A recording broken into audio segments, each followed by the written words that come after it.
Krissy Moehl, welcome to Tiny Bench Big I've never Questions. even heard of this. I'm excited I get to do this. Yeah, I literally just pulled you off the street.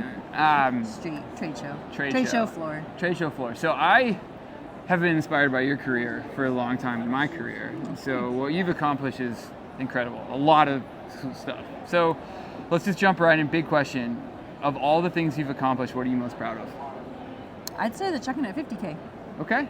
Just getting to be the race director of that. Yeah. Took that on at 24 years old. Oh my gosh. I'm now 46. Yeah, it's so been a minute. So this thing, going through the pandemic, 2 virtual years. We're celebrating our 30th running. Okay. Registration opens tomorrow, so that might be why it's so front of brain for me. Which is December 1st, so when this goes out, it'll be open. If it's still open. If it's still open, that's right. Pretty fast. Okay, so if you're watching this and you're interested, go look right now.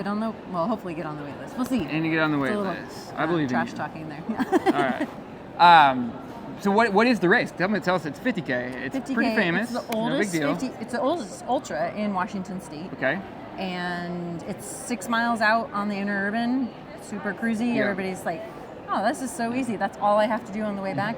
But then there's 18 miles up in the Chuckanut. It's gnarly. And people just love it. So I love the mountain roadie combo. Yeah. Because you see what comes alive and who kind of excels where. The original hybrid athlete, right? Road, trail. Yeah. It's not the course I would have designed. Okay. But I inherited it when it was 10 years in and tried to change the course and got all sorts of pushback. I was all right, it's a classic. Can't change it. So, what did you learn from your running career that now helps you become a better race director? Oh, it's so good to be on both sides, all sides. Agree. You gotta volunteer, you gotta crew, you gotta pace, you gotta run. You don't have to run, but the more aspects of the sport that you know, the better runner you're going to be if that's what it is that you want to do. You want to put on a race that you would want to do, right? Exactly, and getting to travel the world with running, I brought all sorts of nuggets back from Japan and China and Australia, and so fun. So good. What's a piece of advice that, thinking back to younger Chrissy, that somebody gave you that has totally altered your career? I mean, I always go to my very first ultra was at Chuckanut.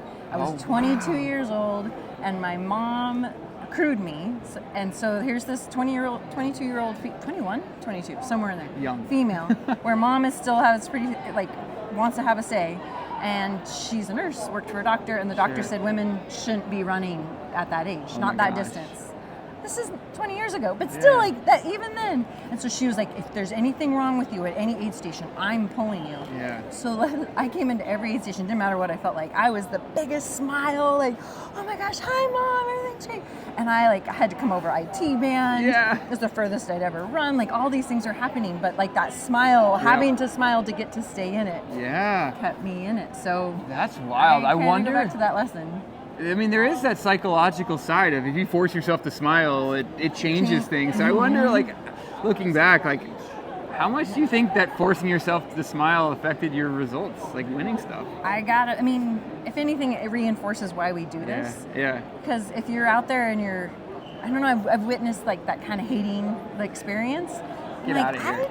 Or just more so, you chose to be there. So if it's not a good experience, which I've had a couple of those, it's time to stop. And those are my only DNFs when I wasn't having a good experience. The only time I've ever been what I would consider mean to my crew or pacers in my races was the last 4 miles of Cocodona 250 when I was just so over it, and I thought I was going to go to the road and it's all this off-camber stuff, and I profusely apologized to my pacer at the end. I'm like, dude, I'm really sorry.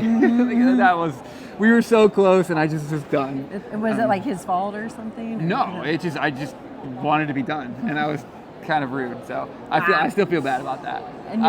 Anyways. Last question: what is on your bucket list? What is the thing that you want to do that you haven't done yet? I hate to say it's not the answer you want, but I'm not a bucket list person. Okay. I just try and do stuff. Okay. If something strikes me, I try and do it. I'm going to pivot the question a little bit and ask it not the same way, but a different way. Okay. Legacy. Let's say end of your life, you look back. What do you want to be remembered for? What is that legacy? That's a hard one too. Ugh. I feel contribution to the sport. I have to end on a light note. So I think, like, recently I was at the Patagonia Athlete Summit, and I made this statement that if we can design a sports bra that does not kill you, I can leave the sport. Just the moisture holding, it's built-in anti-chafe cream or something. No, it's like at the end of a run, it's soaking wet. I go hypothermic. In the Pacific Northwest, it's a thing. And once you're cold, you just don't come back, right? Yeah, you start losing this, you start losing the ability to speak. And so it was kind of a joke, and Jen Shelton, she goes, well, let's not figure that out because I don't really want Krissy to leave the sport. Anyways, I started leaving on a light note. I don't know. That's I feel amazing. like 20 years in, race directing, getting to see all sides of the sport. Yeah.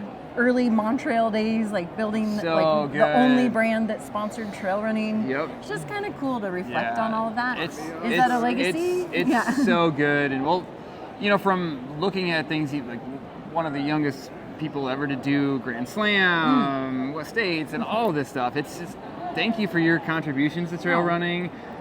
Seeing the sport grow over the past, even since I've been involved with it, just 10 years, it's been amazing to see the growth, and then before that. So thank you for what you're doing and continue to do, and keep inspiring. Like we've got some good stuff coming from you. Yeah, well, thank you so much for your time on the Tiny Bench. I appreciate you. Cool. Thank you.